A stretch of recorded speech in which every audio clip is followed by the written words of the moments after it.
cette phrase « America first », l'Amérique d'abord, une phrase choc, une phrase qui résonne fort, un symbole d'une présidence qui secoue le monde d'aujourd'hui. Donald Trump, un homme d'affaires devenu président des États-Unis d'Amérique pour la deuxième fois.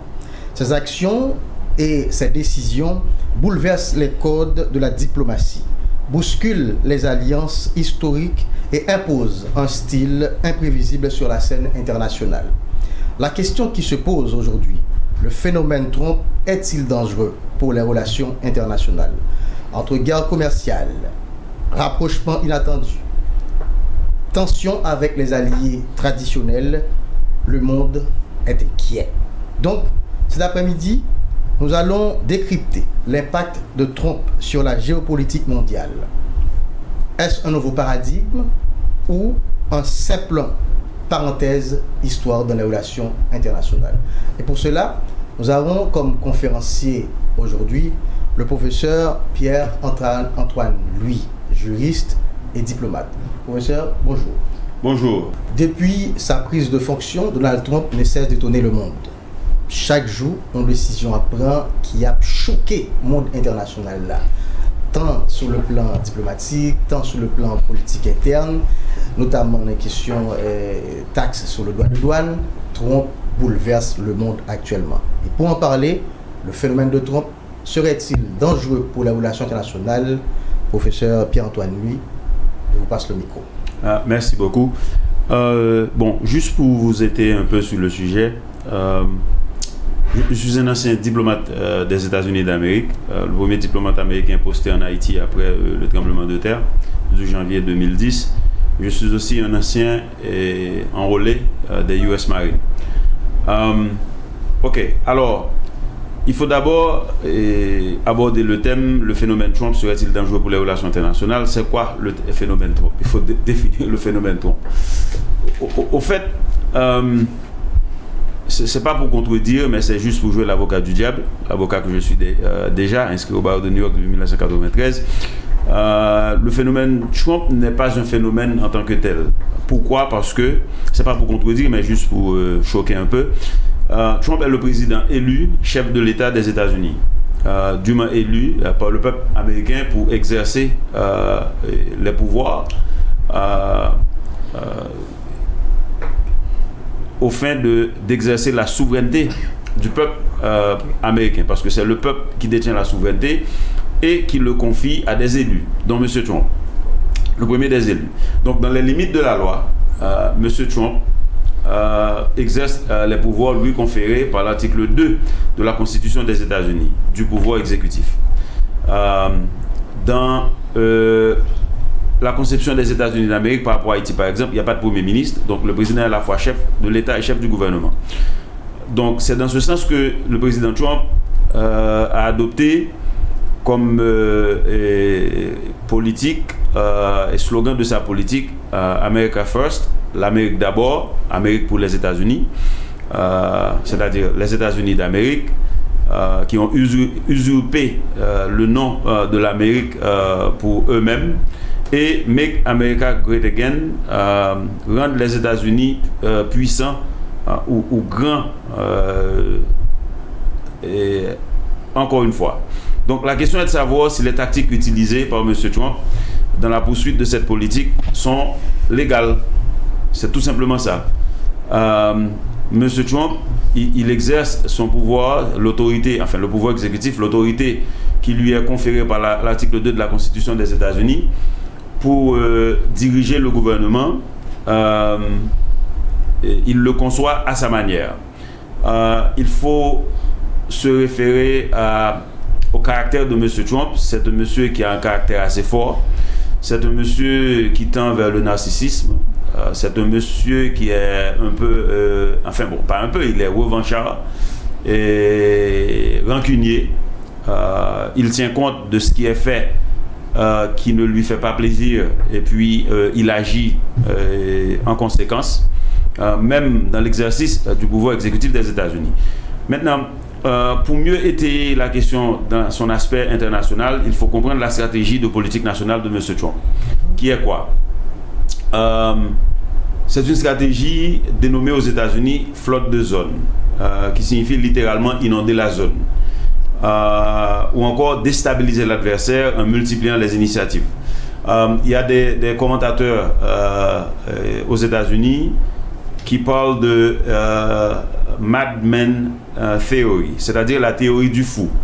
Que M. Trump serait un fou qui agit, il prend pose une foule, comme on dit en Haïti, pour le papier étoile, et il fait n'importe quoi, et puis il déstabilise.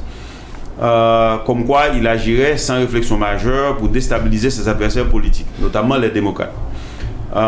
Donc, le président Trump multiplie les initiatives, il renverse les règles établies en une dialectique de passage en force, une dialectique de l'antithèse de la thèse existante aux États-Unis, qu'il estime délétère à la puissance des États-Unis, et dont il veut constituer une nouvelle synthèse de gouvernance politique. Il faut savoir que M. Trump n'est pas aussi fou qu'il l'apparaît, il sait ce qu'il fait. Il a une certaine façon de faire la politique, il a une stratégie bien définie à l'aide de tactiques qu'il estime appropriées pour poursuivre sa stratégie. Donc il utilise des executive orders. Les executive orders aux États-Unis ne sont pas des décrets, comme on se complaît à le dire en Haïti. Ce sont plutôt des arrêtés présidentiels. Parce qu'un décret dans le sens haïtien, c'est en l'absence de parlement, le pouvoir exécutif légifère en conseil des ministres. Aux États-Unis, ce n'est pas possible, ça n'existe pas. Les arrêtés les executive orders sont plutôt équivalents aux arrêtés présidentiels des États-Unis. Un arrêté, tout simplement, indique la politique du président conformément à la loi. Okay? Ce n'est pas une nouvelle loi. Donc, le président utilise ses executive orders, arrêtés présidentiels, pour renverser des politiques établies, pour punir ses adversaires politiques, dont des avocats, pour menacer des juges de destitution pour avoir décidé contre ces politiques publiques, en fonction de litiges qui leur sont présentés, révoquer des fonctionnaires, éliminer des entités gouvernementales, par exemple l'USAID, malgré une loi 4 de 1998 qui régule le fonctionnement de l'USAID, et même supprimer des dépenses dûment votées par le Congrès, ce qui est anticonstitutionnel. Et il applique la politique de représailles pour ce que M. Trump caractérise comme des persécutions politiques. Par exemple, il fut destitué il fut l'objet de deux procédures de destitution au cours de son premier mandat 2017-2021. Il n'avait pas été destitué parce que le Sénat n'avait pas pu voter aux 2 tiers à sa destitution. Et il applique cette tactique de représailles pour les enquêtes relatives à sa conduite personnelle qui fut soldée par des multiples poursuites judiciaires dont il a été trouvé coupable une fois, pour 34 chefs d'accusation dans une procédure pénale au niveau de l'État de New York. Donc Trump caractérise cette tactique comme la doctrine de la présidence unitaire. Selon M. Trump, le président disposerait des pleins pouvoirs pour diriger l'État et le pouvoir législatif ne saurait s'en mêler et le pouvoir judiciaire non plus, surtout certainement les juges qui n'ont pas été élus. Donc il estime qu'il a le plein pouvoir, qu'il puisse faire... D'ailleurs, M. Trump a dit « I can do whatever I want ». Je peux faire tout ce que je veux, tout ce qui me plaît. Et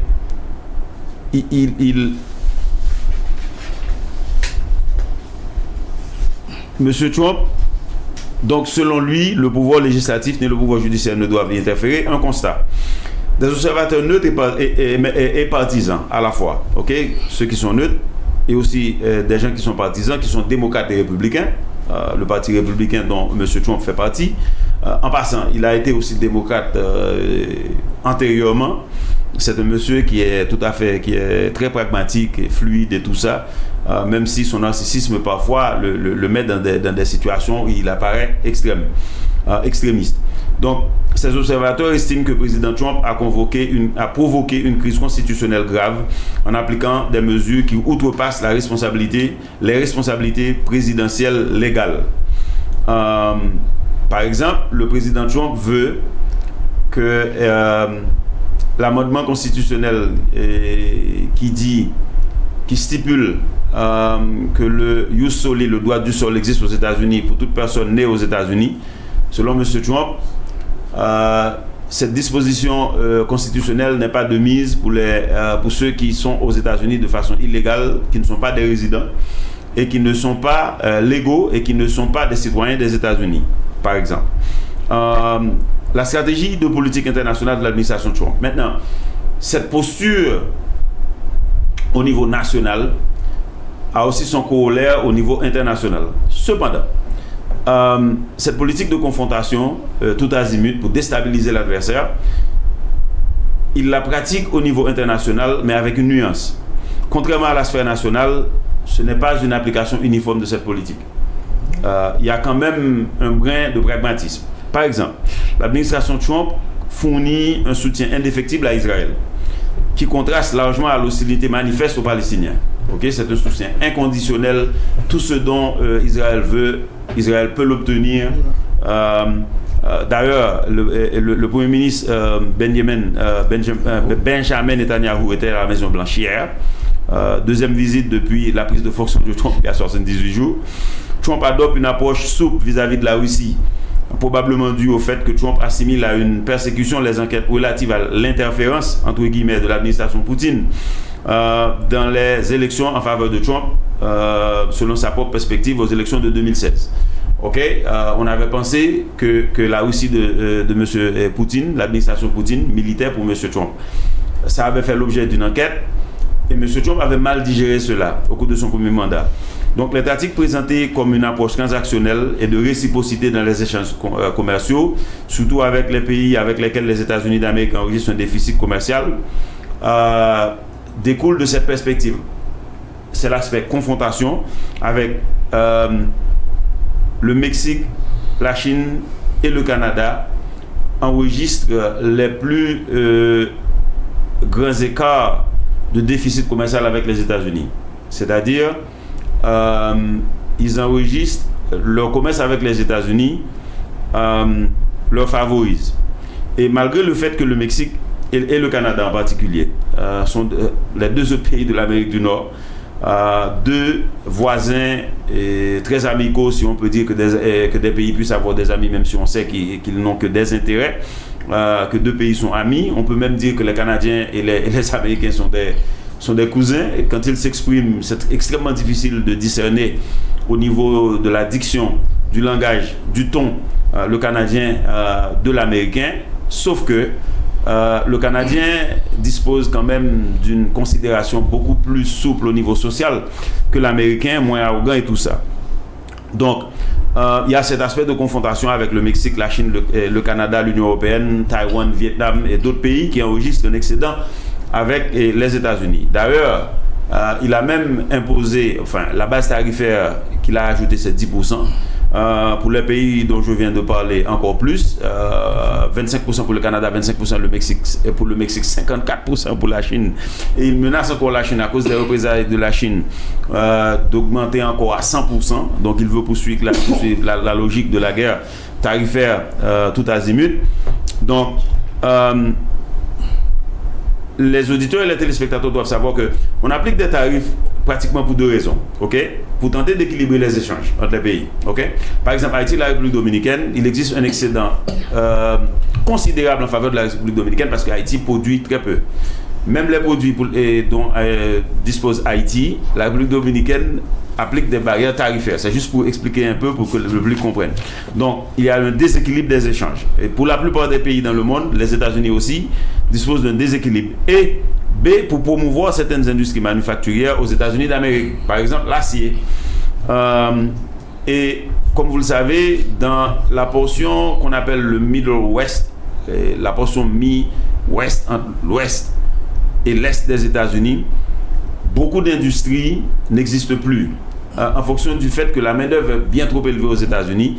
Donc, il est plus rentable pour ces entreprises, n'est-ce pas, de s'établir dans d'autres pays, notamment en Chine, où la main-d'œuvre est à relativement bon marché. Ce que vous pouvez produire en Chine pour $10 l'heure, aux États-Unis, ça peut vous coûter $30, $45. Donc, vous voyez un peu le problème. Même si on ajoute le coût du transport de la Chine vers les États-Unis, ça devient plus profitable. Donc, cependant, il faut savoir que 75%, n'est-ce pas, des revenus de l'économie des États-Unis se reposent sur les services. les télécommunications, et les Apple, Amazon, tout ça, ce n'est pas la manufacture. Okay? Très peu d'Américains, moins de 10%, sont employés dans la manufacture. Et dans les négociations de paix entre la Russie et l'Ukraine, par exemple, l'administration Trump, M. Trump affiche confrontation à l'endroit de M. Zelensky, qui est un allié des États-Unis, normalement, et pendant l'administration Biden, mais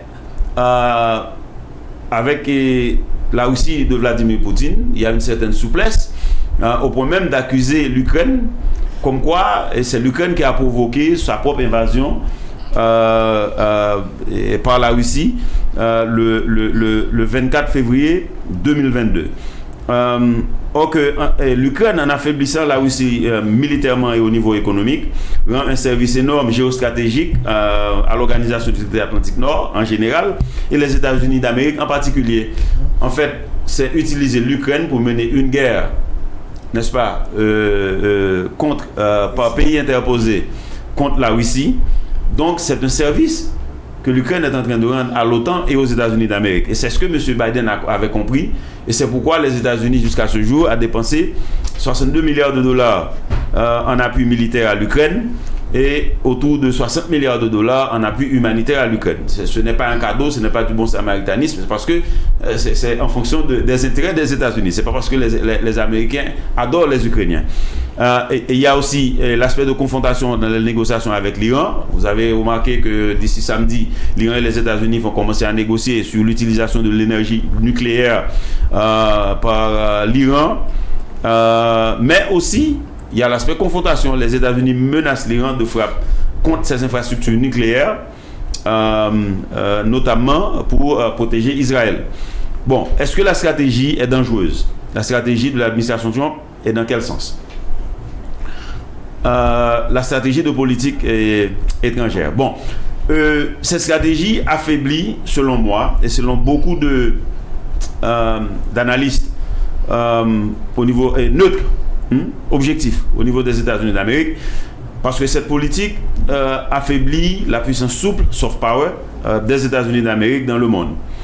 Une puissance souple que les États-Unis ont mis l'après-guerre, Première Guerre mondiale 1914-1918 et l'après-Deuxième Guerre mondiale de 1939-1935.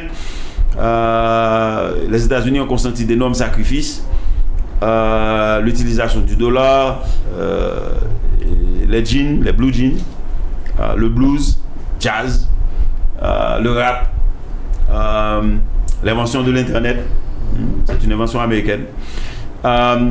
Donc, elle fragilise le consensus de la politique étrangère, fragilise le consensus de sécurité de la période post-Seconde Guerre mondiale. Dans l'Atlantique Nord, le traité de l'Atlantique Nord, OTAN, surtout la menace d'annexer Greenland, qui est pourtant un territoire danois, pays allié au sein de l'OTAN et membre de l'Union européenne. Dans le théâtre de l'Asie-Pacifique, notamment les traités de défense avec la République de Corée du Sud, le Japon et les Philippines. Il existe un traité de défense mutuelle avec ces pays. Ces pays aujourd'hui ne sont pas trop sûrs que s'ils sont attaqués par la Chine ou par la Corée du Sud dans le cas par la Corée du Nord dans le cas de la Corée du Sud, que les États-Unis leur viendraient en aide. Cette politique fragilise aussi à l'Organisation des Nations Unies, fragilise les États-Unis parce que à l'Organisation des États-Unis, des Nations Unies, elle risque de diminuer davantage l'influence des États-Unis d'Amérique dans les questions de paix et de sécurité internationale, surtout au Conseil de sécurité.